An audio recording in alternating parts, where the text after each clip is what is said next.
예, 오늘 하나님의 말씀은 영으로 오신 하나님에 대한 말씀을 전하고자 합니다. 달무드에서 나오는 세 명의 친구에 대한 이야기가 있습니다. 한 사람에게 세 명이 친구가 있었어요. 그런데 세 명은 정말 떨어질 수도 없고 같이 죽고 같이 살자고 했던 그런 친구들이었습니다. 근데 그 중에 이제 한 친구가 억울한 누명을 쓰게 되었고 사형 언도를 받게 됐어요. 그런데 증인이 필요했죠. 그래서 친구들한테 부탁합니다. 살려주게나 도와주게나 누가 내 증인 될 수 있겠나 라고 말했어요. 첫 번째 친구가 말합니다. 그냥 두말할 것 없이 단번에 거절해버리는 거죠.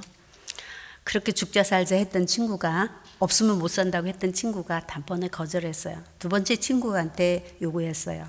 두 번째 친구가 말했어요. 그래, 내가 사형장까지 가줄게. 그리고 너 죽으면 울어줄게. 기꺼이 울어주고 내가 너 사랑하는 거 알지? 예, 그게 이제 두 번째 친구의 말이었어요. 세 번째 친구는 그래, 내가 너를 위해서 죽음 너머까지 함께 갈 것이고 그리고 영원한 친구를 함께 할 것이고 너를 내가 살려줄 거야. 내가 네 증인이 될 거야. 내가 네 대신 죽을지라도 그리할 거야 라고 세 친구가 말했어요. 이 세 명의 친구에 대한 첫 번째 친구는 누구일까요? 첫 번째 친구는 죽자 살자 없으면 못 산다는 그 무자비한 친구는 세상이요, 돈이요, 권력이었습니다. 두 번째 친구는 정말 사랑하고 너 없으면 못 산다고 했던 가족이지요. 부부도 그렇고 가족이 대신할 수 없는 게 가족이고 부부고 이웃이고 사람입니다. 세 번째 친구는 누구겠어요? 감이 오죠. 예, 나를 위해 십자가에 못 박으신 생명을 다해 주신 예수 그리스도라고 이렇게 탈무드에 기록이 돼 있습니다. 지금 이 땅에 오셔서 나와 함께 하시는 하나님으로 오신 영, 영으로 오신 하나님을 지금 성령 강림 주간을 통해서 성령님에 대해서 말씀드립니다. 예수께서 십자가에 못 박으시고 부활 승천하시게 되었지요. 당시에는 종교적으로나 정치적으로나 참으로 어려울 때였죠. 그 중에 또 예수님은 십자가에 못 박아서 죽게 되었었고 그 불안하고 두려운 상황에서 또 다행히 예수님이 부활하셔서 얼마나 기쁘고 감사했지만 상황은 달라진 게 아무것도 없었습니다. 겨우 40일이 계시더니 이제 나 간다. 죄송합니다. 나 간다 이렇게 말했을 때 얼마나 또 제자들이 실망이 되었겠어요. 참 지금과 같은 위기보다도 더 큰 위기죠. 바리새인들과 대제사장은 그들을 잡아 죽이려고 살기등등하고 있는 그런 때에 가신다 하니 참으로 어미를 잃어버린 새끼와 같은 심정이었겠죠. 그런데 가실 때 말씀하시죠. 내가 가면 다시 올게. 내가 영으로 올 테니 모여서 기도하라. 이렇게 말씀하셨어요. 그러고 말씀하시고 승천하셨어요. 모두가 하늘만 쳐다보고 허무한 겁니다. 이거 정말 이게 어떻게 된 거야? 라고 말하고 있는데 천사가 내려와서 너희 어찌하여 하늘만 쳐다보냐? 빨리 모여서 기도하라. 그래서 그때 기도할 때 예수께서 약속하신 약속을 그대로 이루십니다.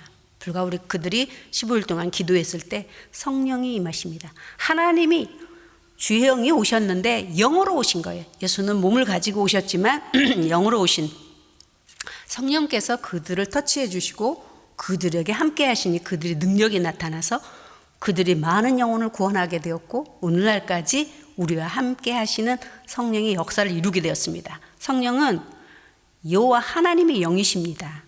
지정의를 가지신 인격적인 존재이시면서 완전한 신적인 존재이십니다. 그래서 보혜사 영이라고 하셨어요. 예수님에 대해서는 우리가 예수님이 직접 이 땅에 몸을 입고 오셔서 십자가를 지시고 사건이 사실이고 실제였기 때문에 우리가 설명할 수가 쉽지만 영으로 오신 하나님은 우리가 볼 수 있는 게 아니고 만질 수 있는 게 아니어서 짧은 시간에 하나님의 성령에 대해서 설명하기란 참으로 짧은 시간에 안타깝게 많이 할 수가 없습니다. 하지만 오늘 성령의 음성을 성령께서 듣게 하실 것이고 깨닫게 하시고 알게 하여 주실 줄로 믿습니다. 성령님은 영으로 오셔서 각 사람에게 각각 개인에게 그 영을 회복시키고 영으로 하나님을 보게 하고 듣게 하고 알게 하고 믿게 하시는 분이십니다. 우리가 볼 수는 없지만 느낄 수는 있어요. 성령을 하나님으로 믿는 자, 성령을 하나님으로 받는 자에게는 반드시 하나님께서, 성령께서 함께 하십니다. 바람이 불긴 불었어요. 근데 바람이 어디서 와서 어디로 가는지 잘 모르지요. 그렇지만 바람이 분명 불었는데 바람 못 봤다고 해서 바람 없어, 바람 아니야 라고 말할 사람은 아무도 없겠죠. 이와 같처럼 오늘 하나님께서는 정말 바람이 어디서 왔는지는 모르지만 내가 바람 쐴 건 사실이고 바람을 만질 수는 없었지만 바람이 있었던 건 사실인 것처럼 오늘 성령으로 난 자는 그렇게 느껴진다고 그랬어요.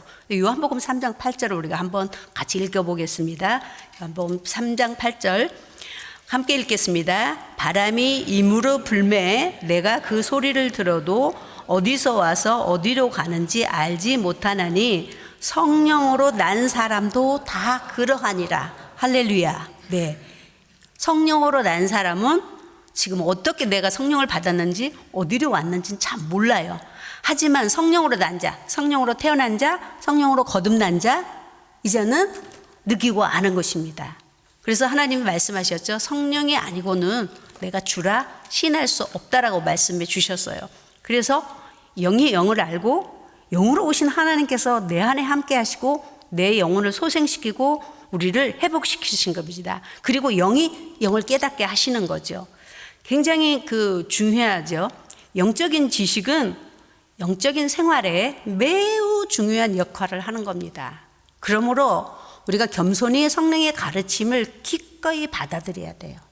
사실은 매일 우리가 성령에 대한 말씀을 전해야 돼요. 매일 성령에 대한 이야기를 들려드려야 돼요. 성령이 내 안에 계심에도 나와 함께 살면서도 인지하지 못하고 지각하지 못하고 계신지 안 계신지 모르는 이런 상황으로 살게 되면 성령님은 일하실 수 없는 것입니다. 하나님의 성령은 내 영 안에 계십니다. 인간의 자아와 의지는 혼에 있어요. 혼 안에 머물러 있고 감각은 몸에 있습니다. 그래서 성경은 영혼 몸이 있다라고 분명히 말씀하고 있죠. 영혼 몸에 대해서 지금 설명할 그런 시간은 아니고 어쨌든 영에 대한 이야기입니다. 그래서 하나님이 영으로 오셨기 때문에 우리의 영과 교제를 하는 것이죠. 우리 영으로 깨닫게 하시고 우리 영 안에 계시기를 원하고 계세요. 그래서 하나님께서 구약의 지성소에 계셨어요. 아무도 들어갈 수 없는 지성소에 계셨어요.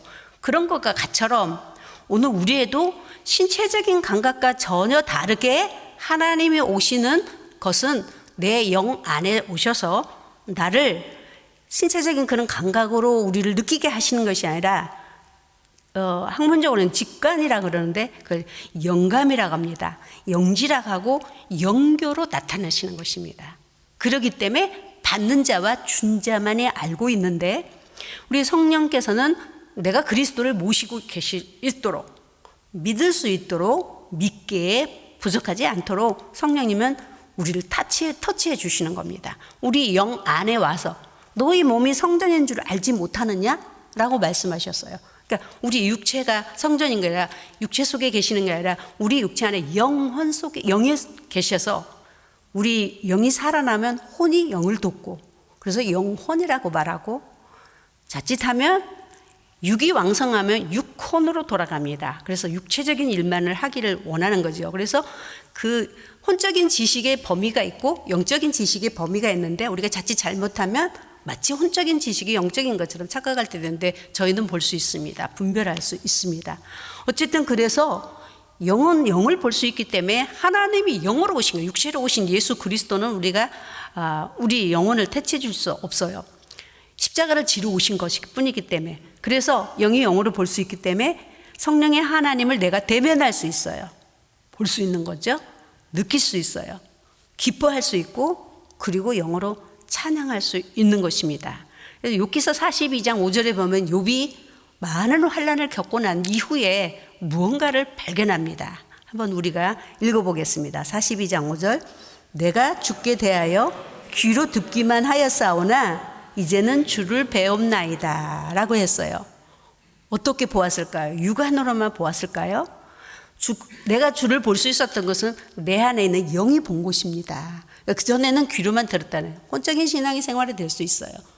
차후에 제가 그 욥에 대해서 더 자세히 우리가 꼭 필요한 것을 알려드리겠습니다만은 어쨌든 그래서 우리가 귀로는 들었지만 정말 이제 내가 주를 대면해 보았습니다. 내가 주를 만나게 되었습니다. 무엇으로?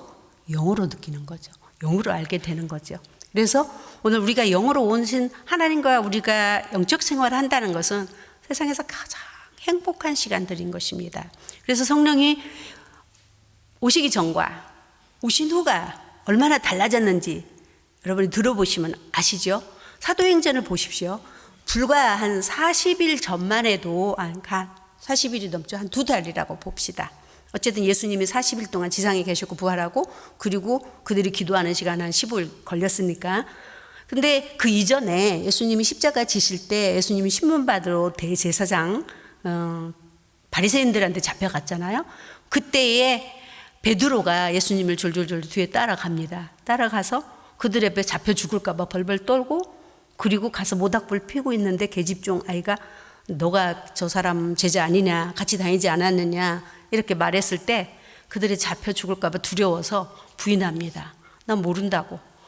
막 또 맞다고 이렇게 강하게 그쪽에서 나오니까 자기도 더 강하게 예수님을 오히려 저주까지 합니다. 근데 불과 아까도 말씀드렸처럼 뭐 2달이 채 안 됩니다만은 상황은 그대로인데 여전한데 성령님이 마가다락방에 오셨어요. 그래서 그들의 영 안에서 그들에게 능력을 주십니다. 그들을 터치해 주시니까 그들이 어떻게 변해 성령님을 직접 배우고 터치를 받는가 놀랍게 변해버렸어요. 사람이 놀랍게 변한 거 사실이잖아요. 그 상황이 무섭기는커녕 담대하게 뭐 예수 믿으면 그때 예수 전하면 잡아가고 죽일 텐데도 불구하고 회개하라 어찌할꼬 그 어찌할꼬 있던 백성들도 성령의 그 받는 역사들을 그들이 감지하면서 달라진 거예요. 예수님이 십자가에 못 박으라고 바나바를 십자가에 못 박을까? 너 예수를 박을까? 하는 게 예수를 박으라 십자가에 못 박으라고 그렇게 아우성치던 사람들도 어찌해야 돼요? 어떻게 해야 돼요? 막 이러니까 회개하라. 회개하고 하나님께 돌아오면 된다라는 말을 전합니다. 그랬더니 바리새인들이 뭐라고 말해요? 예수 이름 전하지도 말고 성경에 이제 사도행전은 쭉 나오죠. 말하지도 말고 가르치지도 말라고 함에 불구하고 그들이 제자들이 베드로와 제자들이 말하기를 내가 하나님의 말씀 듣는 것을 버리고 너희들 말을 들을까 보냐? 내가 듣겠느냐? 라고 하면서 아주 당당하게 확신 있게 담대하게 복음을 전하여 끝내 지금까지 우리에게 복음을 전달하게 되었습니다. 우리가 약해지지 않으려면은 우리가 정말로 세상을 이기고 죄악을 이기고 자신을 이기려면 성령의 능력의 힘을 입어야 된다는 얘기죠. 요한복음 14장 26절과 24절에 예수께서 말씀해 주신 말씀입니다. 우리에게 부실 그 성령에 대한 말씀이죠. 함께 읽겠습니다. 보혜사 곧 아버지께서 내 이름으로 보내실 성령 그가 너희에게 모든 걸 가르치고 내가 너희에게 말한 모든 것을 생각나게 하리라. 평안을 너희에게 끼치노니 곧 나의 평안을 너희에게 주노라. 내가 너희에게 주는 것은 세상에 주는 것 같지 아니하리라. 너희는 마음에 근심도 하지 말고 두려워하지 말라. 예. 모든 것. 2번에 나오죠. 그가 너희에게 모든 걸 가르치고 또 모든 말한 것들이 생각나게 할 것이다. 알게 할 것이다. 라고 말하면서 너희에게 평안을 줄 거라 라고 말씀하고 계십니다. 오늘 여러분의 생각 속에 여러분을 모든 걸 가르치시고 내가 어떻게 무슨 말을 해야 될지 어떻게 해야 될지 모르는 때 성령께서 여러분을 알게 가르치시고 모든 걸 기억나고 생각나도록 인도해 주실 것을 믿으시기를 해서 축원합니다. 오늘 이 성령의 음성으로 듣고 성령이 나에게 하신 말씀이라고 여러분이 믿으시기를 해서 축원합니다. 예. 생각나게 하시고 기억나게 하시며 평안과 근심이 없는 은혜를 주시고 두려워하지 않을 것이 약속하셨다라고 했어요. 성령이 오셔야만이 우리가 두려움을 인간적인 삶의 두려움은 항상 우리를 주변의 환경을 통해서 여러 가지 질병을 통해서 항상 우리 주변을 맴맴돌고 있습니다. 사실이죠. 그것이 현실입니다. 하지만 냉정히 신앙으로 보고 하나님의 영으로 보면 허상입니다. 그냥 허수아비 보고 놀래듯 스치고 지나갈 뿐인데 우리는 그 앞에 굴복하고 그들에게 정복을 당하는 것은 우리 힘이 없기 때문이에요. 힘이라는 게 뭐예요? 물질이 있다거나 뭐가 건강하다는 것이 힘이 아닙니다. 하나님의 힘이 있어야만이 그 두려움을 물리치는 것이죠. 그 무엇을 우리를 두렵게 하는 것입니까? 우리가 성령이 내 안에서 일하실 것을 믿고 의지하고 맡기고 내려놓으시면 성령이 하실 것입니다. 베드로가 무슨 말을 해야 될지 몰랐어요. 며칠 전에 한 사람이 그렇게 한꺼번에 바뀌어서 무슨 말을 막 그렇게 할 수 있었겠습니까? 무슨 말을 어떻게 해요? 그 사람이 근본이 그렇게 말할 수 있는 사람이 아닌데 성령님이 들어오시니까 보십시오. 사도행전을 읽어보세요. 그 성령님이 들어오신 그 제자들이 얼마나 말을 잘하고 성경을 다 기록하기까지 베드로 전후서를 기록하며 베드로가 놀라운 역사를 일으키는 또 예수님의 제자들이 사복음서를 다 기록하면서 온 세상에 예수를 증거할 수 있고 사울이 바울로 변화되기까지는 성령이 그 영에 들어가 그 영을 터치함으로 말미암아서 성령이 능력으로 하는 것이지 사람의 힘은 결코 아니라는 겁니다. 우리가 믿을 수 있는 것도 성령님이 내 안에 오셔서 그래서 성령님이 오신 첫째 목적은 우리를 예수를 믿게 하시는 거지. 예수를 구세주로 알게 하시고 보게 하시고 듣게 하시는 능력입니다. 그래서 우리가 환난과 고난과 고통이 와도 성령이 내 안에 계시면 그 고통을 잠재워 줄 수 있고 우리가 두려워도 두려움을 하나님 몰아내 주시는 성령의 역사를 지금도 성령은 우리 안에서 역사하고 계십니다. 두 번째는 성령이 하나님께서는 우리에게 오신 건 전도하기 위해서 증인 삼기 위해서 오셨다라고 말씀하고 계십니다. 그래서 요한복음 15장 26절과 사도행전 1장 8절을 두 개를 한꺼번에 같이 보겠습니다.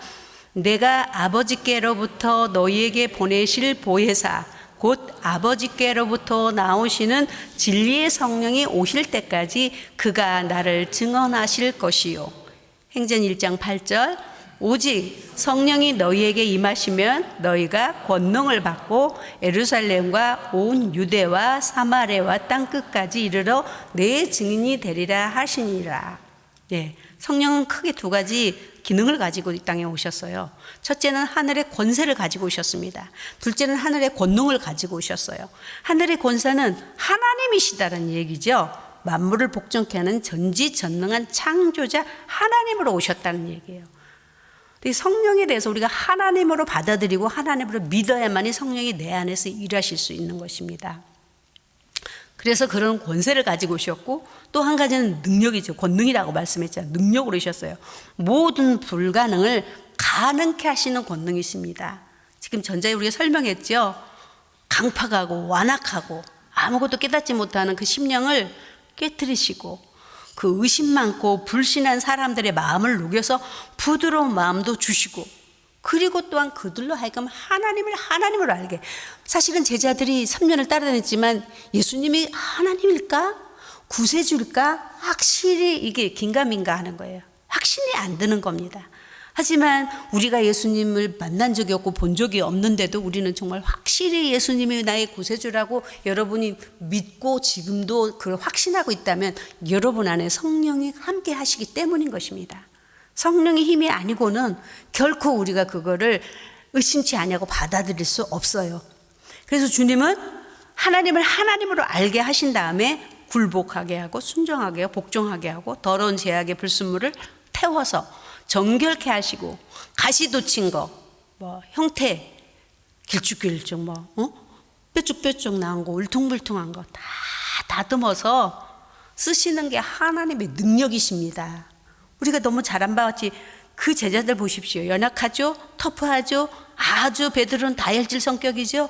또한 요한은 우리와 같다 그래서 성질이 아주 그냥 천둥치는 벼락치는 그런 성품인데 그 요한의 성품을 보십시오. 요한계시록에 나중에 얼마나 좋은 이렇게 성령께서 순한 양으로 사용하시고 마침내 순교 자리까지 그리고 복음의 불씨가 되게 하셨고 그리고 성령의 불씨 기도의 불씨가 된 것은 성령의 권능 능력이 임하셨기 때문인 것입니다. 평신도의 스데반 집사가 돌에 맞아 죽으면서도 예수를 전했던 것, 저들을 용서하라는 것 성령의 능력이에요. 성령이 그 안에서 그 영을 다스리고 계셔서 성령이 하시는 일이잖아요. 빌립 집사가 그 사마리아 땅에 강파가 있는 사람들에게 복음이 전파되기까지는 성령이 그 안에서 내조하시고 계셨기 때문에 성령의 능력으로, 그래서 성령의 능력은 질병이 위협을 하고 전쟁이 위협을 하고 사탄이 위협을 해도 더 열심히 했던 거, 더 성실로 복음을 전파했던 것은 과거나 지금이나 앞으로도 성령의 능력으로 하시게 되는 것입니다.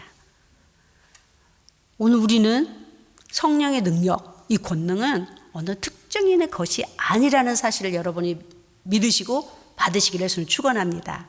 연약하다, 부족하다 하는 모든 사람을 통해서 우리가 정말 전쟁이 일어났거나 어떤 생명의 위기 앞에 있을 때 내가 무슨 말을 해야 될지, 내가 어떻게 해야 될지 모를 때 내 안에 성령께서는 어떻게 무엇을 할 수 있도록 도우시고 인도하셔서 오늘 또 말씀하신 모든 걸 가르치시고 기억나게 하시고 그리고 다듬어서 주의 종을 삼으시고 하나님의 뜻을 성취하시는 것입니다. 그러므로 우리는 포기하지 말아야 되는 것입니다. 내가 이렇게 예수를 믿어도 돼? 내가 믿는 것 같지도 않고 이렇게 해도 돼? 라는, 나는 초신자니까 나는 믿음이 없다는 부정적인 이야기는 할 필요가 없습니다. 하나님이 나는 영이 있기 때문에 내 영이 오셔서 나를 터치해 주시고 나 만져주시면 성령이 임하시면 그 능력이 능치 못함이 없으십니다. 예수 이름으로 구하고 한결같은 마음으로 하나님을 찾을 때 한결같이 부어주신다고 요한복음 8장 34절에 말씀해 주셨어요. 누구에게나 언제든지. 그래서 하나님의 나라는 말에 있지 아니하고 능력이 있다는 것입니다. 어떤 목사님이 설교를 하러 가려고 그러면 떨리고 말이 안 나오는 거예요. 옛날에. 그래서 뭐 하고 오셨을까? 술을, 막걸리를 딱 한 잔 마시고 올라오시면 담대하게 한다는 겁니다. 그래서 술 취하지 말고 성령이 취하는 게 술 취한 거나 성령 취한 거나 똑같은 겁니다. 네. 이따 제가 설명해 드릴게요. 말에 있는 게 아니고 성령의 능력이 있는 거예요. 고린도서 4장 20절 우리가 한번 볼까요? 있을까요? 그래서 제가 읽겠습니다. 하나님의 나라는 말에 있지 아니하고 오직 능력에 있습니다. 그 능력이 사람의 능력일까요? 돈일까요? 명예가 권세? 아닙니다. 내 안에 계신 성령이 하시는 일이에요. 내 영을 통해서 일하시는 거죠. 성령께서 일하시면 우리 가족 강파하고 인색하네 뭐 말할 필요 없어요. 전도는 성령님이 하시지 우리가 하는 것이 아니라는 사실. 오직 우리는 내 믿음을 꽉 지키고 나 한 사람 믿음 잘 지켜가면은 하나님 나라는 확장되게 되어 있는 것입니다. 성령께서 하실 거니까요. 이제까지도 순교하며 일하게 하며 복음 전하게 하며 우리를 모든 것으로 하나님 앞에 나가게 했던 모든 것은 사람이 한 것이 아니고 사람을 통해서 성령님이 일하셨던 것입니다. 할렐루야. 예, 마지막 성령의 능력은 변화를 가지고 옵니다. 예, 그래서 초대교회에 성령이 임하시니까 그들의 그 소유에 대한 가치관이 확 바뀝니다. 중생되고 가치관도 바뀌고 이렇게 돼요.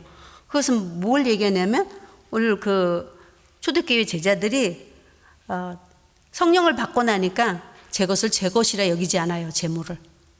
그럼 내 것이 내가 아니니까 안 쓴다? 그게 아니고 만물이 하나님께로 왔고 만물이 하나님의 것이라는 사실을 인정하게 되는 겁니다. 이럴 때 우리가 재물도 하나님이 주신 것이고 하나님의 것이라는 것을 인정하게 되면 우리가 재물로부터 자유해지는 겁니다. 물질로부터 자유해지기 때문에 없는 것 같은데 없는 중에 있게 하셔요. 필요한 걸 쓰게 하셔요. 주셔요. 그걸 자유하지 못해서 그걸 붙들고 있으면 돈의 노예가 된다고 성경은 분명히 말씀했잖아요. 하지만 내가 거기 가치관을 이제는 정말 하나님이 나의 물질의 전부이시고 나의 모든 것이라는 사실을 믿게 될 때 내가 스스로 물꼬를 터놓는 겁니다. 그래서 축복의 통로가 되는 것이죠. 창세기 사도행전 4장 32절을 잠깐 볼까요? 네, 함께 읽겠습니다. 믿는 무리가 한 마음과 한 뜻이 되어 모든 물건을 서로 통용하고 자기 재물을 조금이라도 자기 것이라고 하는 이가 하나도 없더라 라고 말씀해 주셨습니다. 그렇습니다. 이렇게 가치관이 바뀌는 거죠. 물질에 대한. 스스로 바뀜으로써 우리가 물질을 지배하고 다스리기 때문에 적은 것 같지만 필요할 때 분명히 물질은 나를 와서 돕게 되어 있어요. 경험해 보신 분은 아시지 않겠습니까? 이런 변화뿐만이 아니라 중생, 안팎으로 완전히 달라지게 만드는 역사를 이루는 거죠. 그래서 우리 이사야서 32장 15절 한 번 더 읽겠습니다. 예, 함께 읽겠습니다. 마침내 위에서부터 영을 우리에게 부으시느니 광야가 아름다운 밭이 되며 아름다운 밭은 숲이 되리라. 완전히 바뀌는 거예요. 광야가 아름다운 밭으로. 그래서 우리가 이제 성령을 여기도 오늘 우리 본문에 읽었잖아요. 생수로 비유했잖아요.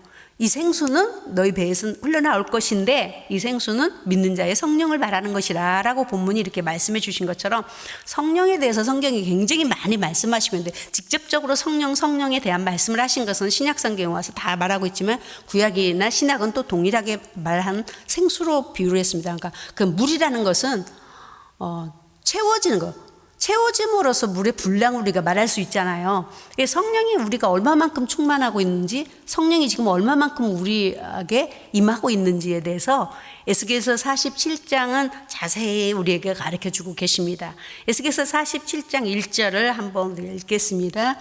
그가 나를 데리고 성전문에 이르시니 성전의 앞면이 동쪽을 향하였는데 그 문을 밑에서 물이 나와 동쪽으로 흐르다가 성전 오른쪽 제단의 남쪽으로 흘려 내리더라. 그러니까 계속 읽어보면 성전 사방에서 물이 막 성전 문지방에서 물이 막 흘러내리는 겁니다. 이게 성령을 지금 물로 비하여, 지금 우리가 성령의 말씀을 전하시고 성령으로 인도하고 성령이 받은 자가 강한 자가 말씀을 선포할 때 성령이 막 물이 이렇게 여러분을 적시듯이 막 적쳐내는 거예요. 그래서 기름이라고도 비유했고 물로도 비유를 했어요. 생수로도 비유를 하시는 겁니다. 내 배에서 생수가 난다는데 무슨 생수가 나겠어요? 성령이 하시는 음성으로 나온다라는 말씀이죠. 성령으로 하여금. 그래서 성전에서 진리의 영으로 신 하나님의 말씀의 영으로 흘러서 어디로 들어갑니까? 강대상이 들어가는 게 아니고 여러분의 영으로 들어가는 것입니다. 할렐루야. 근데 처음에 성전에서 물이 막 사방에서 동쪽 서쪽 막 남쪽에서 막 흘러나오기 시작해요. 그러더니 그 물이 어디까지 찼냐면 발목까지 차는 겁니다. 예. 처음부터 성령을 막 갑자기 막 받아가지고 이렇게 뒤집어지고 이런 건 극히 드물어요. 하나님이 어떤 사명을 갖지 않는 발바닥 물이 막 차박차박 물장난하기 딱 좋죠. 이 정도로 물이 차죠. 이 정도의 성령이 우리에게 임한 걸 느낄 수 있습니다. 못 느껴도 아까 말한 것처럼 바람이 분 것처럼 이미 들어온 겁니다. 이렇게 될 때 발로 열심히 뛰는 성도가 돼요. 그래서 성전을 부지런히 들랑달랑 해요. 근데 여기서 좀 더 은혜를 입고 성령이 더 충만해지면 무릎까지 물이 막 올랐다 그랬어요. 성전에 막 여기에 막 물이 차오르는데 무릎까지 차오르는 거예요. 그러니까 겸손할 수밖에 없고 기도할 수밖에 없는 그 정도 성령이 임하면 또 그 다음에는 이제 허리에까지 차오르는데 막 물이 허리에서 넘쳐가지고 막 헤엄을 쳤다 그랬어요. 이제 쭉 여러분이 가서 읽어보면 막 헤엄을 쳤더라 이렇게 말씀했어요. 이제는 그 정도 되면 막 여기저기 다니면서 사명도 감당하고 뭐 이 사람도 케어해주고 도와주기도 하고 굉장한 일을 하는 그런 성령의 은혜의 충만함이 있습니다. 그 다음에는 그 물이 넘쳐서 막 곳곳에 강물이 되는 거예요. 막 강물이 막 넘치게 되는 거예요. 강물은 좌우에 있는 나무들을 살렸다라고 말하고 있습니다. 강물 정도 이제 우리가 성령으로 이렇게 충만한 강물 정도 넘칠 정도로 되면 정말 많은 영혼을 살릴 수도 있고 많은 사람에게 은혜를 끼칠 수 있는 나누는 삶이 되는 거죠. 다른 영혼을 살리고 거기에서 머물지 아니하고 하나님은 다섯 번째 그 강물이 넘쳐서 바다가 되더라 라고 말씀했습니다. 바다가 된 것에서 47장 12절 에스겔서 47장 12절을 한번 읽고 보겠습니다. 강 좌우에는 각종 실과나무가 맺으리니 그 잎이 시들지 아니하며 열매가 끝이지 아니하고 달마다 새 열매를 맺으니 그 물이 성소를 통하여 나옴이니라. 그 열매는 먹을 만하고 그 잎사귀는 약재료가 되니라. 예.